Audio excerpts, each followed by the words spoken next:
Ma prochaine invitée, vous la reconnaissez sûrement, c'est notre députée de Côte-du-Sud et aussi ministre déléguée au développement économique régional, Marie-Ève Proulx. Bonjour. Bonjour. Bienvenue chez nous. C'est un grand plaisir d'être ici. On ne vous voit pas souvent, c'est pas un reproche, mais on aimerait ça vous voir plus souvent dans nos studios. Ben oui, puis il y a une raison qui explique ça, parce qu'au cours des derniers mois, j'ai fait une tournée du Québec. J'ai fait une tournée de l'ensemble des régions du Québec pour parler d'entrepreneuriat et de développement économique régional. OK. Bon, et vous êtes la responsable du développement économique régional. Qu'est-ce que vous allez faire quand vous allez comme ça? Vous avez vu, vous avez visité 17 régions. Oui. Qu'est-ce que vous faites? Ce sont des conférences? Qu'est-ce que vous avez? Quel message vous avez à passer? Bien, moi, ce que je me suis aperçue en devenant ministre du développement économique régional, c'est qu'il manquait d'ambition dans les plans de l'ancien gouvernement. Donc, j'ai dit, peut-être c'est moi qui ai une mauvaise vision de tout ça, fait que je vais aller consulter les entreprises, les entrepreneurs, les acteurs socio-économiques, tous ceux qui accompagnent les entrepreneurs, les MRC. Donc, je suis partie avec mes oreilles, puis je suis allée écouter ce que les gens avaient à dire sur le terrain. Puis ce que j'ai pu constater, c'est que les gens étaient extrêmement contents qu'on les écoute, qu'on soit présent sur le terrain, parce que ce n'était pas arrivé souvent dans les dernières décennies. Donc, les gens étaient extrêmement contents de m'accueillir, de me recevoir, puis de me dire ce qui allait puis ce qui allait pas bien au Québec, puis comment on pourrait remédier aux différentes situations pour soutenir les entrepreneurs, pour mieux soutenir les régions. Qu'est-ce que vous retenez? Je retiens plein de choses. Je suis en train de faire mon rapport actuellement, justement. Donc, je vous vendrai pas tous les scoops, mais je retiens qu'il y a eu beaucoup de coupures dans les dernières années qui ont fait extrêmement mal aux régions. Donc, il faut revoir nos façons de faire pour mieux soutenir les régions, pour s'assurer que le développement partout sur le territoire soit plus équitable. Puis ça, moi, ça me préoccupe énormément. On a investi beaucoup dans certaines régions au profit des autres. Fait que comment on s'assure d'une équité interrégionale? Fait que moi, c'est entre autres, là, je vous donne quelques éléments. Les moyens de développer les régions. Ensuite, il y a beaucoup de programmes qui sont méconnus. Beaucoup de programmes qui existent, mais sont méconnus des entrepreneurs. Les entrepreneurs n'ont pas le temps de faire la paperasse. Ça nous a beaucoup parlé. Ça revient souvent. Ça revient très souvent, puis il faut agir maintenant. Qu'est-ce qu'on fait à partir de maintenant avec cette information? On veut faire plus d'innovation. On veut accélérer la croissance des entreprises. Qu'est-ce qu'on fait pour le faire? On veut exporter davantage. Puis je vous dirai tantôt ce qu'on va faire pour ça. Donc, c'est un peu ça l'objet de ma tournée. Les gens avaient beaucoup de choses à dire, puis les gens étaient très contents qu'on se préoccupe enfin des régions. Votre région, à vous, oui. Chaudière-Appalaches particulièrement, par rapport aux autres, on se situe comment? Avec ce que vous avez entendu des autres entrepreneurs? Moi, je suis à cheval avec Côte-du-Sud, sur Bas-Saint-Laurent et Chaudière-Appalaches. Je vous dirais que Chaudière-Appalaches est très dynamique au niveau manufacturier. Énormément de manufactures, d'industries très dynamiques, qui se positionnent très bien, puis qui prennent le virage technologique nécessaire, entre autres, pour contrer la pénurie de main-d'œuvre. Au niveau du Bas-Saint-Laurent, c'est une autre réalité où l'entrepreneuriat, c'est pas nécessairement beaucoup mis de l'avant. Tu sais, le tissu entrepreneurial reste à développer, mais en même temps, il y a des super initiatives. Je prends dans le coin de Rivière-du-Loup au niveau de l'innovation, avec Premier Tech, qui est très dynamique, avec des centres de recherche importants qui voient le jour. C'est vraiment très, très, très dynamique à Rivière-du-Loup. Puis à la Pocatière aussi laisse pas sa place, entre autres avec le CDBQ, un centre de recherche en agroalimentaire. C'est extrêmement intéressant ce qui se passe dans le Kamouraska avec la présence de l'ITA, de beaucoup de centres collégiaux de transfert technologique.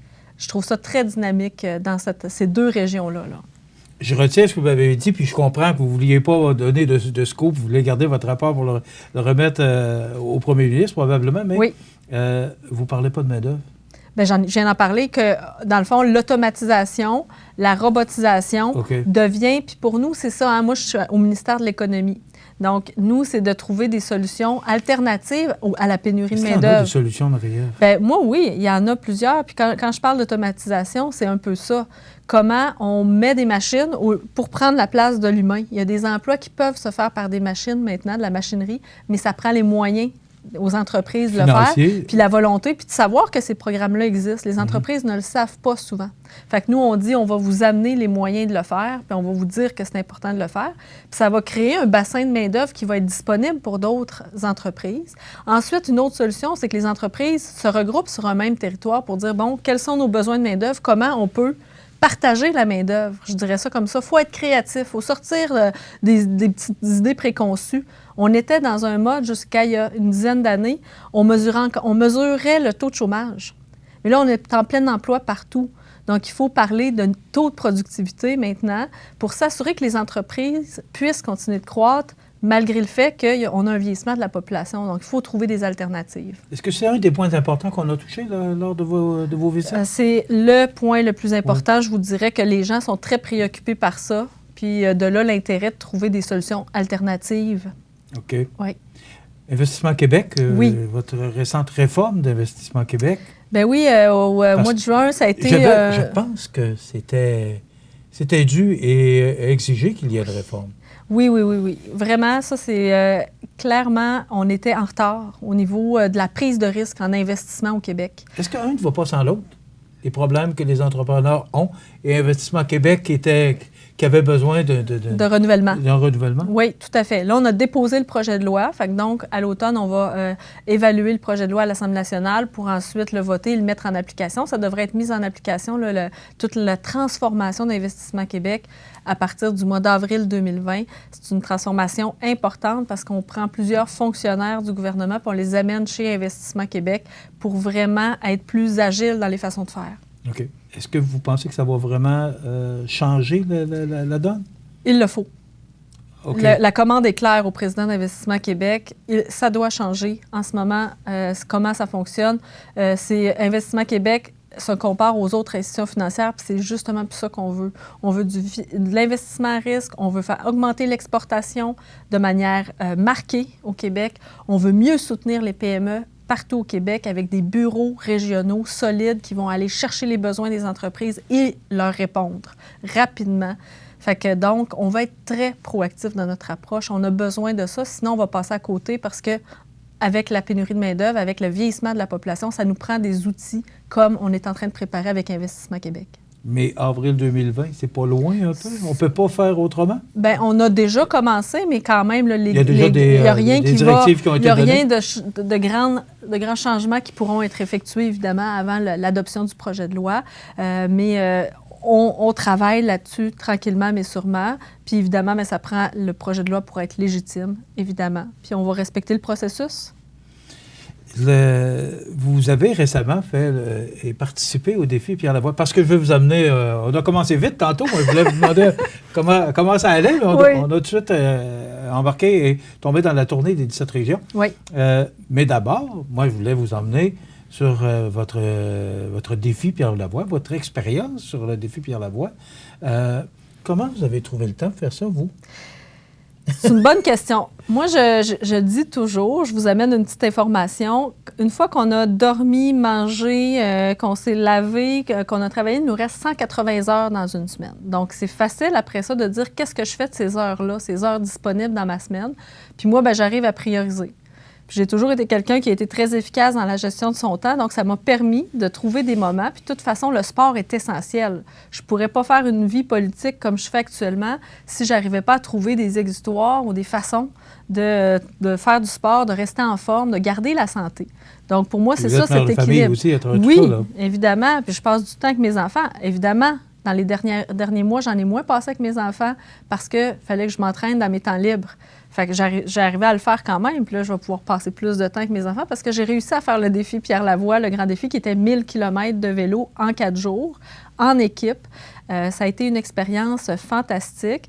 Puis, c'est ça, l'entraînement que j'avais fait était convenable parce que ça a été, je vous dirais, surprenamment très facile. Ah oui? Oui. OK. Mais, d'abord, on sait que vous êtes une femme en forme. Là. Vous avez toujours gardé la forme. Mais d'aller faire 1000 km, c'est pas rien. C'est pas rien. Quel entraînement on doit avoir pour... Bien, j'avais fait une semaine de vélo en avril à l'extérieur du pays parce qu'ici, il y avait encore trop de neige. Fait que je suis allée dans un camp spécial d'entraînement. Puis je fais ça, là, moi, je faisais ça avant. Fait que c'est comme une continuité de ce que je faisais d'habitude pour démarrer ma saison de vélo. Puis après ça, pendant les fins de semaine qui ont suivi, jusqu'à la fin de semaine du défi, je roulais entre 85 et 200 km par fin de semaine. Fait que ça a été ça, mais tu sais, vous l'avez dit, j'ai une bonne base en sport. Fait que j'avais quand même une forme pour le faire. Vous alliez au sud du comté pour affronter les montagnes? Non, j'ai pas fait ça, mais on affrontait le vent. Puis ça a bien fait parce que c'est un terrain plat quand même qu'on a fait notre trajet, puis il y avait beaucoup de vent. Fait que ça nous a permis, je m'étais bien entraînée pour le bon parcours. Marie-Ève, on va faire une petite pause de quelques secondes et on revient parce qu'on a beaucoup de sujets à jaser parce que ça fait longtemps qu'on ne l'a pas vu. Mais il y a des choses intéressantes avec lesquelles on va jaser avec la ministre Marie-Ève Proulx dans quelques instants. Reste avec nous. Notre invitée, Mme Marie-Ève Proulx, qui est députée de Côte-du-Sud et ministre déléguée au développement économique régional. Marie-Ève, vous avez fait, on en a parlé avant la pause, le défi Pierre Lavoie, et vous avez ramassé 10 000 $. Oui. Comment on ramasse 10 000 $? Vous avez des bons contacts sûrement. Oui, c'est ça. Vous avez quand même, à travers tout ça, ramassé 10 000 $, c'est pas rien. Oui, les fonds ont été ramassés à travers nos collègues députés, mais aussi il y a des gens dans le comté ici qui ont on a envoyé une lettre à nos amis, à nos collaborateurs, s'ils voulaient participer pour que les sommes reviennent ici dans la région. Puis c'est comme ça que j'ai pu ramasser là, ces sommes-là pour participer à financer des activités ou des projets qui vont faire bouger les jeunes dans les écoles. Bon, ce 10 000 $-là, vous l'avez donné à l'école de Saint-Cyril. Tout à fait. Pourquoi l'école de Saint-Cyril? Pourquoi Saint-Cyril? J'ai un grand comté qui compte 45 municipalités. Puis je me suis dit, comment je vais faire pour choisir l'école? Puis j'ai évalué, j'ai dit, tiens, il y a beaucoup de gens qui font le grand défi Pierre Lavoie dans la région ici. Je pense aux enfants de cœur, je pense aux gens de chez Desjardins. Donc, j'ai dit, puis eux avaient pris des écoles de la région de Montmagny. Fait que j'ai dit, puis moi, Lillet, on le voit moins, tout ça. Fait que finalement, j'ai choisi Saint-Cyril. Puis comme par hasard, mon collègue de chez Desjardins a pris une école aussi de Lillet. Donc, on sans se parler, on a pris. Mais, puis Saint-Cyril, c'est en plein milieu de mon comté. C'est un peu comme ça que je l'ai fait. C'est une petite école où il y avait des besoins. Ils n'ont pas beaucoup de moyens, peu d'élèves, mais en même temps, ces élèves-là, même s'ils ne sont pas beaucoup, moi, je trouve ça important, vous le savez. Dans les derniers mois aussi, j'ai pris position sérieusement pour défendre les intérêts des petites écoles de village. J'ai pris position même fermement. On a parlé de celle de Sainte-Lucie-de-Beauregard. Oui, Sainte-Lucie. Malheureusement, ça n'a pas empêché la fermeture. Ça n'a pas empêché la fermeture, mais c'est pas fini cette histoire-là. Là. On va voir ce qui va se passer dans les prochaines années. Qu'est-ce qu'on va faire avec les écoles? Moi, je continue de défendre ces dossiers-là. Puis Saint-Cyril, c'est une école comme ça qui a besoin de ces moyens-là puis les jeunes, quand je les ai rencontrés, parce que je suis allée leur annoncer que j'avais choisi leur école, ils étaient tellement contents. J'ai 10 000 $ à l'école de Saint-Cyril. C'est ça. Je leur ai pas encore annoncé le montant final, mais j'étais allée les voir pour dire que c'était leur école que j'avais choisie. Je vais aller les rencontrer en début d'année là, pour leur remettre tout ça. Fait que, mais pour moi, c'est important les plus petites écoles aussi. Hein? C'est souvent les grosses qui ont le plus de moyens puis tout ça, mais moi, je veux qu'on avantage tout le monde sur notre territoire. Mais ce qui se passe à Sainte-Lucie-de-Beauregard, c'est un peu... Saint-Cyril, c'est pas plus gros que Sainte-Lucie. Alors, toutes ces petites municipalités-là sont confrontées à divers problèmes. Et ce qui se passe, c'est de fermeture aussi...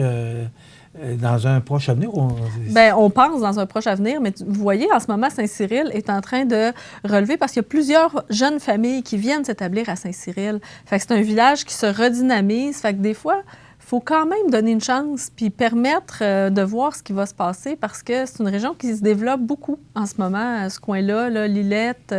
Donc, des fois, on prend des décisions, mais on ne l'évalue pas à plus long terme. Donc, c'est un peu ça. Puis moi qui me préoccupe. Puis d'occuper notre territoire, ça veut dire aussi investir des fois un peu plus pour nos petites communautés. Est-ce qu'il y a de quoi faire avec Sainte-Lucie? Bien là, pour le moment, la décision est prise par la commission scolaire. C'est elle qui est légitime. Mais moi, je continue de travailler puis de faire la représentation au niveau du ministère de l'Éducation pour qu'on change de manière plus globale les règles sur les écoles, les petites écoles. C'est parce qu'on peut se servir de l'exemple de Sainte-Lucie pour fermer d'autres écoles. Bien, pour fermer d'autres écoles, mais aussi pour renverser la tendance, hein? Pour éviter que ça se reproduise de nouveau, des décisions aussi bizarres que celle-là. Restant dans le dossier des écoles, oui. Vous avez récemment donné aussi un montant à l'école Saint-Nicolas de Montmagny. Tout à fait. Bon, ces gens-là sont venus en entrevue ici. pour parler de leur campagne de financement pour la réfection de la cour d'école qui était due, je pense, là, oui, sans avoir vu d'image, mais je pense qu'ils nous ont bien décrit la situation. Maintenant, pourquoi, je vous pose la même question à l'école de Saint-Cyril, pourquoi l'école Saint-Nicolas, alors qu'on sait, et partout au Québec, les écoles ont des besoins, particulièrement dans notre région aussi. Oui. Pourquoi vous avez choisi l'école Saint-Nicolas? En fait, c'est pas nous qui l'avons choisi, c'est les règles établies par le ministère. Il fallait que l'école se qualifie en fonction des règles du programme. Puis c'est Saint-Nicolas qui se qualifiait le mieux avec le taux de vétusté. Puis, tu sais, c'est très, très vieux, là. Donc, il fallait faire quelque chose pour le gymnase de l'école, pour la réorganisation intérieure de l'école, la réaménagement. Donc, c'est pour ça que c'est Saint-Nicolas qui a été retenu selon les critères du ministère de l'Éducation. Donc, ce sont les écoles qui faisaient la demande à travers un programme? Exactement. C'est le ministère qui sélectionnait les écoles à travers le Québec pour émettre les sommes. Et il y a d'autres écoles qui ont des besoins sur le territoire, vous en êtes conscient? Oui, puis il y a d'autres enveloppes. Ça, c'était une enveloppe particulière, supplémentaire pour des écoles peut-être qui ne se qualifiaient pas dans les autres programmes. Donc, ça permet à Saint-Nicolas d'avoir les fonds.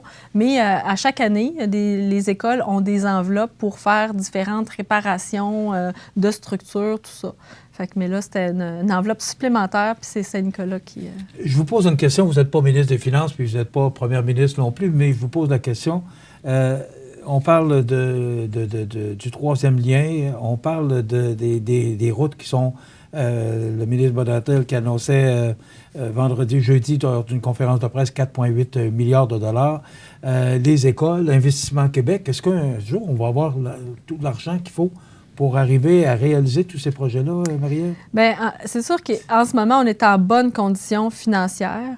Puis cette bonne condition financière-là est malheureusement causée parce qu'il y a eu des coupures majeures dans les infrastructures, les services, la réfection des routes, la fermeture des CLD, des CRI. Donc, on a pris cet argent-là, on a fait un surplus, mais pendant ce temps-là, le taux de vétusté de nos infrastructures s'empirait. Donc là, c'est comme s'il faut réinvestir en quelque part. On doit faire du rattrapage, puis c'est un peu ça qu'on est en train de faire. Puis c'est ce qu'on a constaté quand on est arrivé au gouvernement en octobre dernier. Est-ce que ça fait peur? Quand on arrive, un nouveau gouvernement qui arrive, est-ce que ça fait peur de voir... Parce qu'on le voit bien, ça fait qu'il y a du travail puis du rattrapage à faire, autant pour nos personnes âgées, au niveau de l'hébergement, autant au niveau des écoles. L'investissement qu'on fait là, c'est minimal. On a retourné également, avant Noël, plusieurs millions de dollars dans les universités en région qui avaient été coupées. Puis pourtant, l'éducation en région, c'est prioritaire. Donc, c'est toutes des choses comme ça. Oui, on a une bonne condition financière, mais c'est parce qu'on a coupé partout.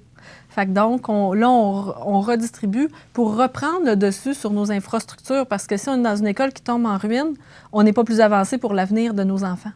Fait que c'est tout ça là, qu'on doit remettre sur la table. On a l'air de dépenser, mais c'est pas de la dépense, c'est qu'on doit réinvestir parce que pour la sécurité. Il n'y a pas de danger qu'on retombe en déficit?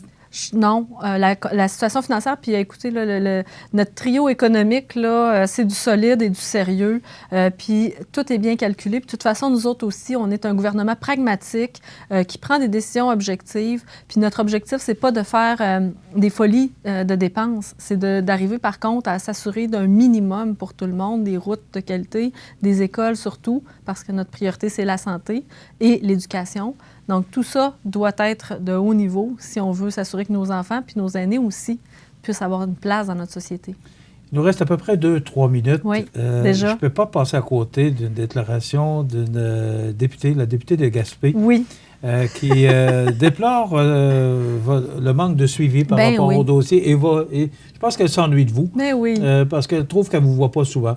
Vous répondez quoi à ça? Bien, je trouve ça vraiment particulier parce que moi, je suis allée souvent cet hiver en Gaspésie. Je suis allée au moins à 2 reprises, si c'est pas 3, je crois que c'est 3. Puis à chaque fois que je suis allée, elle n'était pas là. OK. Fait que moi, j'étais là. Comme par hasard. 1.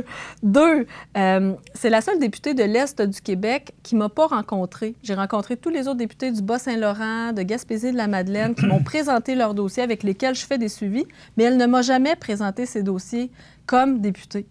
Donc, je peux pas... C'est sûr que le dossier avancement ne me les a pas présentés. Mais, et c'est ça. L'autre élément, c'est se demander, est-ce qu'elle est dans son comté? Est-ce qu'elle fait la représentation des intérêts de ses citoyens? Moi, c'est la question que j'ai envie de lui poser à la lumière de cette déclaration, pour le moins saugrenue, parce qu'avec les autres députés, je fais les suivis, on se parle, puis ça avance. Est-ce que vous avez communiqué avec elle suite à cette sortie-là? Non, pas du tout. Non, parce que moi, j'avance, je fais mes projets. Justement, vous l'avez dit, j'ai beaucoup de régions, donc il faut que je sois près des gens. Je suis avec les élus municipaux, je suis avec les intervenants de la Gaspésie. C'est avec eux qu'on travaille puis qu'on fait évoluer les dossiers. Elle pourrait même consulter un de ses maires qui a reçu plusieurs centaines de milliers de dollars de notre gouvernement pour leur salle de spectacle à Sainte-Anne-des-Monts. Donc, elle ne peut pas dire qu'on ne fait pas de suivi. Là. Les maires peuvent témoigner du contraire. Donc, c'est sûr, c'est l'opposition. C'est le fun d'avoir les deux côtés. Moi, je suis contente que vous le vérifiez, justement. Fait que ça vous donne l'autre volet. Marie-Ève, on termine avec ça. Demain, oui. vous partez pour une mission à Paris. Oui. Quel genre de mission vous a confié? On m'a demandé d'aller représenter le Québec dans un événement qui traite de l'économie sociale. C'est un mouvement qui veut démarrer au niveau international. Puis le Québec se positionne très fortement au niveau de l'économie sociale. On est en avant-garde dans cette approche de services pour aider les gens, tout ça, au niveau de l'économie sociale, des coopératives, comme on a fait, par exemple, à Saint-Pierre avec la coopérative alimentaire chez Philo. On a beaucoup de modèles au Québec. Puis on m'a demandé de représenter les intérêts du Québec. C'est un genre de congrès colloque qui va démarrer un mouvement international concernant l'économie sociale et solidaire. Donc, le Québec je vais représenter le gouvernement. Puis, on va travailler aussi sur nos collaboration avec la France concernant l'économie sociale. On va signer des ententes bilatérales éventuellement. Donc, ce sera moi qui va déjà aller négocier là, ces ententes-là avec la France. C'est une mission que combien de temps? Ça va être une mission d'1 semaine. OK. Oui. Et la suite de ça, vous remettez votre rapport au premier ministre? Oui, toujours. Oui. Puis on va voir aussi qu'est-ce qu'on va faire comme dans l'action, parce que vous voyez, au Québec, en ce moment, on est en renouvellement au niveau du plan d'action en économie sociale. Puis moi, je considère personnellement que l'économie sociale est un des vecteurs et un des moteurs du développement économique des régions. Ici, il y a beaucoup d'exemples. On ne le voit pas, on ne le nomme pas comme ça, mais c'est un vecteur d'économie. Là. Je pense au tout le soutien à domicile avec les coopératives de soutien à domicile.